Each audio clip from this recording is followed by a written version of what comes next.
Salam sehat dan sejahtera untuk kita sekalian. Pada video kali ini saya akan menyampaikan pendapat dan pemikiran mengenai kebebasan beragama. Bapak Ibu Saudara yang kekasih, kita tahu bahwa setiap orang memiliki kebebasan sebagai ciptaan pribadi. Bebas memilih dan menentukan apa yang harus dilakukan, apa yang harus diyakini. Secara pribadi, secara individu, kita memang berada dalam keluarga, masyarakat, bangsa, negara yang tentunya sudah memiliki agama, kepercayaan. Agama dan kepercayaan tiap-tiap orang berasal dari orang tuanya, baik diwariskan secara administrasi maupun diwariskan secara seremonial. Dan tiap-tiap orang setelah mengalami pengalaman beragama, memiliki pengetahuan keagamaan, dirinya secara intuisi memiliki kepekaan bagaimana seharusnya beragama. Karena beragama memiliki tujuan agar hidup baik, benar, adil, dan suci. Tetapi faktanya kita tahu bahwa banyak orang yang memakai kedok agama, memanipulasi keagamaannya, keyakinannya untuk tujuannya sendiri, untuk kepentingannya dan keuntungannya sendiri. Ini menjadi fakta yang terlihat jelas, terlebih lagi di zaman digital ini. Setiap orang yang sudah berpendidikan, yang sudah berpengetahuan, berpengalaman, bahkan sudah merasakan pentingnya dan perlunya agama, maka dirinya akan meneruskan keagamaannya atau memilih agama dan kepercayaan lain. Tentulah ini tergantung pada pengetahuan, pengalaman, pengertian, dan perasaan yang ada di dalam dirinya. Nah, Bapak Ibu Saudara yang kekasih, kita tahu sudah banyak orang dalam berbagai kasus yang berpindah-pindah agama. Mulai dari agama A ke agama B, lalu ke agama C, lalu ke agama D, lalu ke agama E, lalu ke agama F, dan seterusnya. Pencarian manusia untuk dipuaskan, untuk mendapatkan ketenangan, untuk mendapatkan kenikmatan di dalam keagamaan tentu adalah hal yang wajar, hal yang biasa di dalam kehidupan peradaban manusia. Yang menjadi persoalan adalah ketika kita memilih dan menentukan keyakinan kita bukan berdasarkan pengertian dan pencarian yang benar. Kita melihat ada banyak orang mengikuti seremonial keagamaan tanpa mengetahui siapa dan apa yang dipercayanya. Bahkan ada yang sekedar mengikuti berbagai aktivitas keagamaan tetapi tidak tahu, tidak mengerti keyakinannya itu betul-betul terjadi benar atau hanya kata orang. Ini yang terjadi. Bahkan ada yang menganggap dirinya mampu membuat agama tertentu atau kepercayaan tertentu. Seperti kita ketahui, paling tidak ada 4.000 agama, kepercayaan di seluruh dunia ini. Tentu itu berbeda dengan agama-agama yang sudah ada ribuan tahun, yang sudah dianut ribuan, ratusan, jutaan, miliaran orang. Nah, bagaimana sesungguhnya kebebasan kita beragama? Bolehkah saya bebas memilih agama apa, kepercayaan apa? Tentulah boleh. Setiap orang punya kebebasan itu. Karena kita memang memiliki kebebasan. Ketika kita lahir, kita dibesarkan, kita dididik oleh orang tua kita, menerima saja agama dari orang tua kita, kepercayaan dari keluarga kita. Namun seiring sejalan dengan pengetahuan kita, pengalaman kita, pergumulan kita, ada hal-hal yang membuat kita terbekas hatinya, maka kita memilih sendiri, menentukan sendiri. Bahkan ada orang yang bulan ini atau tahun ini berganti agama yang sebelumnya dia tidak suka dan tidak senangi. Bagaimana dengan orang Kristen? Umumnya orang Kristen, orang percaya ini memiliki keyakinan keagamaan dari keluarganya, berdasarkan apa yang diajarkan ayahnya, ibunya, orang tuanya, keluarganya, gerejanya, tempat dia mengalami pengertian dan pengenalan akan Tuhan. Ada yang sudah diajarkan dari sekolah minggu, remaja, katekisasi, sampai dengan ibadah-ibadah tiap minggunya. Seremonial demi seremonial keagamaan diikuti, seakan-akan sudah tidak mungkin lekang lagi dari dirinya. Dan itulah yang terjadi, model keagamaan yang hanya sekedar mengikuti, melanjutkan, tanpa memikirkan, merenungkan, dan memperhatikan mengapa saya percaya kepada Tuhan Yesus. Mengapa saya percaya ada Bapa, ada Anak, ada Roh Kudus. Bahkan Alkitab pun hanya diterima sebagai bagian daripada kehidupan kekristenan ketika di gereja, ketika sekolah minggu, ketika katekisasi. Lebihnya ditinggalkan, dibiarkan itu berada di tempat yang terbaik di rumahnya. Tentulah kita tahu bahwa banyak kehidupan agama kita lebih menekankan kepada seremonial, lebih menekankan kepada tata cara dan tata ibadah, tetapi tidak membawa prinsip kekristenan di dalam dunia kerja, dunia politik, dunia sosial, dunia ekonomi, dunia bisnis, dunia seni. Hanya memisahkan dan membedakan saja. Ada pemikiran dualisme.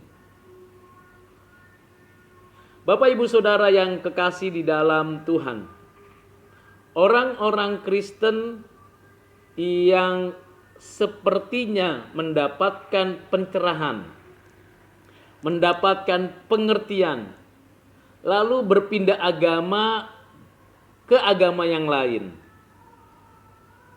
lalu merasa bahwa agama yang lama itu adalah agama yang tidak tepat, yang belum sempurna, yang kurang baik, atau dia memang tidak memiliki pengalaman-pengalaman supranatural sehingga ia meninggalkan agama Kristen menuju kepercayaan yang lain. Ada banyak pilihan tentu di luar Kristen, karena ada 4.000-an lebih. Bebas memilih, dan yang mana dipilih berdasarkan intuisinya, pengetahuannya, pengalamannya, dan mungkin saja ada sesuatu yang dirasa, dialaminya bermanfaat. Permasalahan yang muncul adalah apakah mereka yang pindah kepercayaan dari Kristen ke kepercayaan lain kehilangan keselamatan? Pertanyaan ini sangat krusial, tetapi tidak banyak orang yang memikirkannya. Keselamatan itu anugerah keselamatan itu datangnya dari Allah. Bukan karena kita beragama Kristen, bukan karena kita sudah mengikuti seremonial keagamaan, beribadah, membaca Alkitab, berdoa, memuji Tuhan, lalu kita beraktivitas di gereja atau kehidupan pelayanan, lalu otomatis karena kita sudah ini, sudah itu, lalu menerima keselamatan. Tentu pengertian seperti itu salah dan keliru. Sebaliknya, ada orang-orang yang menganggap saya sudah menerima keselamatan, saya pasti selamat, tetapi dia tidak lagi melakukan satu aktivitas keagamaan, seremonial keagamaan. Tidak mau beribadah bersekutu di gereja, tidak mau bersama-sama bersaksi kepada sesama, tidak mau memberikan pengampunan, belas kasihan, dan pertolongan kepada orang lain. Dia mau untuk dirinya sendiri. Tentu juga hal seperti itu adalah keliru dan salah. Orang-orang Kristen percaya kepada Kristus, mengakui Allah adalah Bapanya, dan mengalami hidup yang dibaharui oleh Roh Kudus, itu sepenuhnya karena anugerah. Jadi kalau ada orang yang beragama Kristen, yang berkepercayaan Kristen, pindah agama, itu bukan sesuatu yang mengagetkan dan mengherankan. Mengapa? Pertama, bisa jadi dia sedang memakai kebebasannya karena punya pengalaman, punya rasa, punya intuisi, yang mana dia menganggap itu cocok agama A, B, C, D, E yang dipilihnya. Yang kedua, selama dia beragama Kristen, tentulah dia belum lahir baru. Dia belum sungguh-sungguh mengikuti Kristus. Dia hanya mengikuti seremonial keagamaan. Dia mungkin sudah dibaptis, sudah ikut perjamuan kudus, sudah ikut katekisasi, tapi keagamaannya hanya seremonial, hanya sampai tataran pemikiran, belum totalitas hidupnya. Bahkan dirinya belum pernah menyaksikan Kristus di dalam seluruh aktivitasnya. Orang-orang yang belum lahir baru ini bisa jadi pindah agama. Karena itu tidak perlu mengherankan dan tidak perlu membingungkan. Yang ketiga, orang pindah agama dari Kristen ke agama lain bisa jadi karena pernikahan. Karena istrinya atau suaminya beragama yang lain, bukan beragama Kristen. Karena cintanya kepada istrinya atau kepada suaminya atau kepada pasangannya, dia pindah agama. Bebas dan sesuka hati manusia, bukan? 4.000 agama lain di luar Kristen muncul di abad 21 ini. Jadi itu alasannya. Yang keempat, tentulah mungkin karena pekerjaan. Ada yang menawarkan jabatan, menawarkan harta, menawarkan posisi yang baik. Kalau pindah agama dari Kristen ke agama yang lain, wow, tergiur bukan? Wajar bukan? Ya, bagi orang dunia, bagi manusia yang berdosa itu wajar. Dan bebas bukan? Pindah agama. Silakan. Dan kita tidak perlu khawatir dan tidak perlu takut. Dan tidak perlu heran. Karena setiap orang punya kebebasan. Dan bisa jadi dia bukan orang pilihan. Dan bisa jadi dia memang belum lahir baru. Lalu bagaimana kalau ada orang-orang dari agama-agama lain yang tiba-tiba karena pengalaman mistis, pengalaman spiritual, atau penemuan diri, atau mendapat pencerahan, atau hasil dari penginjilan, dia datang kepada Tuhan lalu menjadi beragama Kristen. Alkitab mengatakan jangan cepat-cepat kita meyakininya. Jangan cepat-cepat kita menyetujui dan menerimanya. didik, latih, uji. Jangan-jangan dia hanya mengacaukan, merecoki keberadaan daripada persekutuan, kumpulan gereja. Hati-hati, jangan cepat senang kalau ada orang-orang dari agama manapun datang untuk menjadi Kristen. Tetapi juga jangan kita hambat, jangan kita larang, silakan. Karena itu, Bapak Ibu Saudara yang kekasih di dalam Kristus, kata kuncinya adalah, sudahkah orang itu dilahirbarukan oleh Roh Kudus? Sudahkah orang itu sungguh-sungguh milik Kristus? Pindah agama dari A ke B, B ke A, dan seterusnya, itu bisa saja terjadi. Nah, bagi orang-orang yang percaya sungguh-sungguh di dalam Kristus, dia pasti tidak akan mau pindah kepercayaannya kepada agama apapun dengan alasan apapun. Entah dia ditawarkan pasangan yang cantik dan tampan, atau kekayaan yang limpah ruah, atau jabatan yang luar biasa hebatnya, atau segala keamanan dan kenyamanan, tetap orang yang sungguh-sungguh dilahirbarukan oleh Roh Kudus, yang sungguh-sungguh milik Kristus, tidak akan mungkin mau pindah agama. Sebaliknya, bagi orang-orang yang beragama lain, kepercayaan lain, mungkin tradisional kepercayaannya, mungkin agama modern agamanya, atau agama-agama yang lain di sekitarnya, dia masuk ke dalam kekristenan, itu semata-mata karena anugerah Tuhan. Itu semata-mata karena Roh Kudus yang memberikan pencerahan dalam hatinya. Itu sebabnya di dalam konteks ini kita harus memahami 3 hal. Yang pertama, manusia sudah berdosa. Apapun agamanya, siapapun yang diyakininya, dalam konteks apapun dia, di rumah, di dalam keluarganya, di komunitas, dalam etnisnya, dan dalam bangsa dan negaranya, tetap setiap orang adalah orang berdosa. Membutuhkan keselamatan penebusan karena dosa-dosanya. Karena agama mana yang tidak mengajarkan tentang adanya dosa? Tidak ada, bukan? Tapi bagaimana caranya dosa itu dihapuskan, dihilangkan, dan disingkirkan?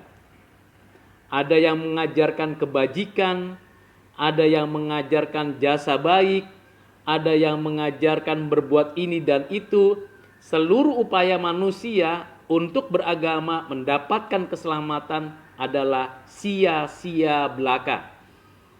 Tetapi di dalam kekristenan, di dalam ajaran Alkitab, Allah saja yang memberikan anugerah, memberikan keselamatan, menyatakan penebusan yang dikerjakan hanya oleh pribadi yang mewakili Allah dan yang sekaligus mewakili manusia.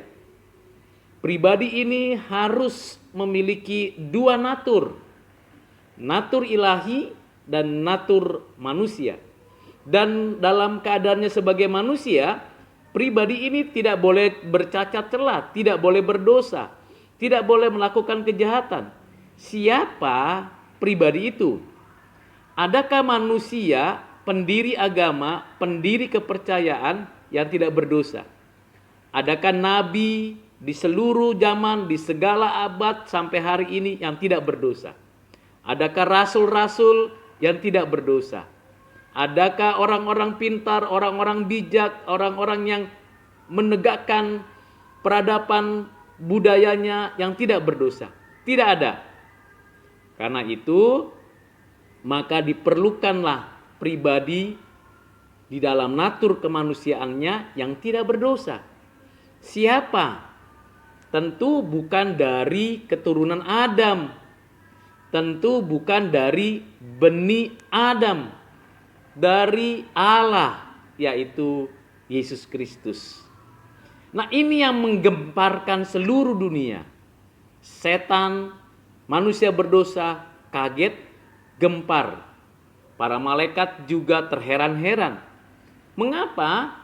Karena anak Allah, firman yang suci, yang kudus, yang mulia, mau menjadi manusia, inkarnasi, ditambahkan kemanusiaan kepadanya, dan dia rela hidup di antara orang berdosa. Tidak berdosa, tidak pernah berbuat dosa, dan dia rela mati menebus manusia berdosa, yaitu orang-orang pilihannya. Ternyata Allah memiliki rancangan rencana untuk mengutus anaknya, yaitu menebus umat pilihannya. Di antara miliaran orang, ada orang pilihan dan ada orang yang tidak dipilih. Jadi mau pindah agama atau tidak pindah agama, kalau bukan orang pilihan, tetap dalam keadaan binasa. Karena dosa, Tuhan menciptakan semua baik, tapi manusialah yang berbuat dosa. Sengaja melawan Tuhan.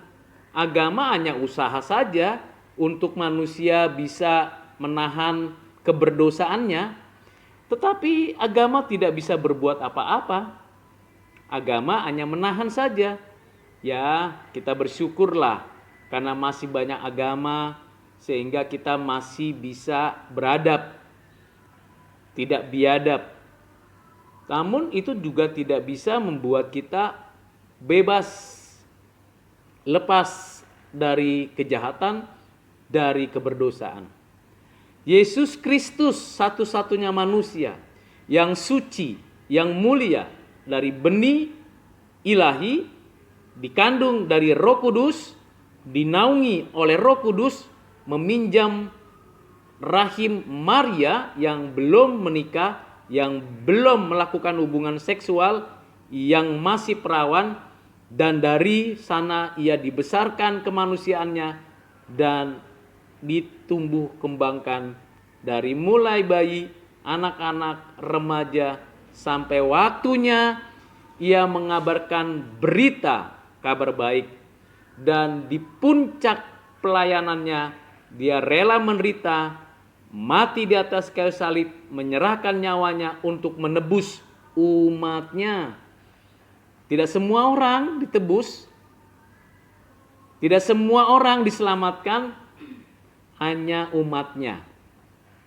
Jadi dari miliaran orang yang diciptakan oleh Allah, Allah hanya memilih sebagian saja. Jadi kalau yang sebagian saja itu ternyata pindah gonta-ganti agama, wajar. Jadi kita tidak perlu heran, tidak perlu kaget, tidak perlu kita bingung. Kita yang sudah percaya dengan mantap, dengan yakin, teruskan kehidupan di dalam Kristus. Dan keselamatan yang diberikan, dianugerahkan oleh Bapa, diterapkan oleh Roh Kudus, di mana Kristus menjadi pusat daripada kehidupan penebusan kita, maka kita mengerjakan keselamatan kita berkarakter yang diajarkan Tuhan Yesus. Bukan saja mengampuni orang yang bersalah dan mendoakannya, tapi juga memberkati mereka. Bukan saja membawa mereka hidup baik, hidup adil dan suci, tetapi menghantar mereka kepada satu pribadi yang menjadi penebus dan juru selamat mereka, yaitu Kristus. Tentu ada yang bingung dan ada yang sulit dimengerti. Mengapa Tuhan Allah hanya memilih sebagian? Itu hak prerogatifnya Tuhan. Dari antara yang diciptakan, Tuhan hanya memilih sebagian. Bagaimana kita menanggapi hal tersebut? Tentulah kita perlu mawas diri. Kita tidak punya hak menghakimi dan menilai nasib kekekalan seseorang. Karena itu orang Kristen, orang percaya tidak punya hak dan tidak diutus untuk menghakimi nasib kekekalan seseorang. Dia diutus untuk menjadikan semua bangsa muridnya. Dan tentu hanya orang-orang yang dihantar Bapa, yang mau percaya akan berita Injil itu, yaitu mereka yang telah ditetapkan di dalam kekekalan. Berapa banyak? Dari setiap etnis, dari setiap kaum, dari setiap bahasa, dari setiap keluarga, tidak ada seorang pun yang tahu. Yang pasti, tugas tanggung jawab kita memberitakan Injil Yesus Kristus.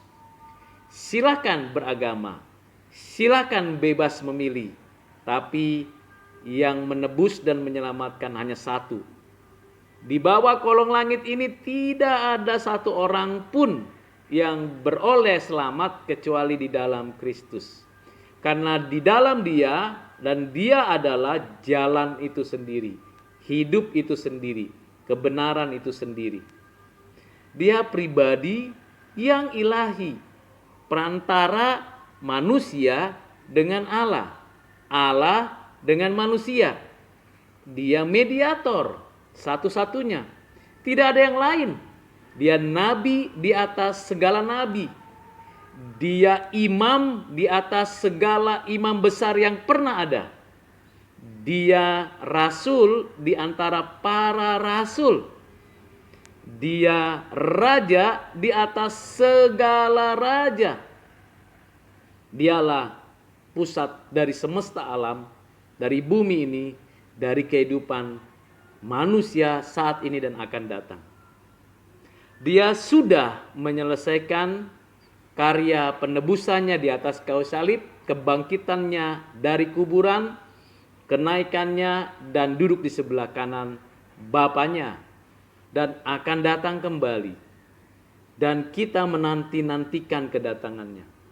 Dalam saat-saat menantikan kedatangannya, tentu banyak orang nanti yang pindah-pindah agama, pindah-pindah kepercayaan, bahkan menjadi ateis. Ateis itu juga sebagian dari kepercayaan manusia. Dia percaya bahwa tidak percaya adanya Allah. Kan itu ateis. Jadi ateis itu sebenarnya kepercayaan juga, ideologi. Ideologi yang mengatakan saya percaya dan tidak percaya.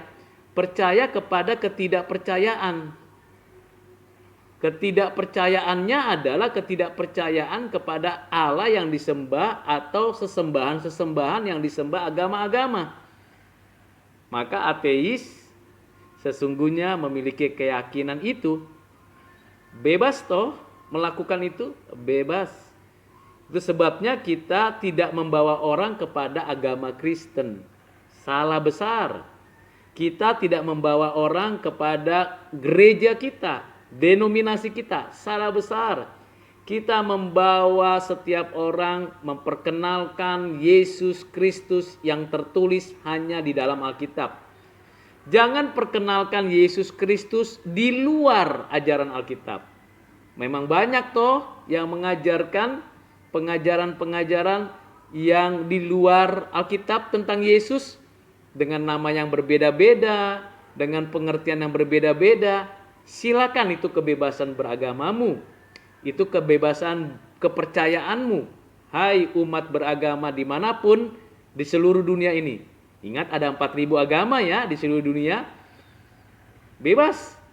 Tetapi yang diberitakan, diajarkan, dihidupi oleh orang-orang Kristen adalah dari Alkitab. Dan dia hanya mengakui apa yang tertulis di dalam Alkitab. Dan melalui dasar kebenaran Alkitab ini memberi transformasi kepada seluruh disiplin ilmu, kepada seluruh sistem kebudayaan, dan bahkan merestrukturisasi, mengubah, memperbaharui dan mengganti hal-hal yang buruk, yang cemar, yang najis di dalam kehidupan manusia. Demikian ulasan pendapat pemikiran saya mengenai kebebasan beragama. Kiranya apa yang saya sampaikan dapat bermanfaat, menjadi bahan renungan, menjadi bahan pemikiran. Tuhan Yesus Kristus memberkati dan menyertai Bapak, Ibu, dan Saudara dimanapun berada. Soli Deo Gloria. Amin.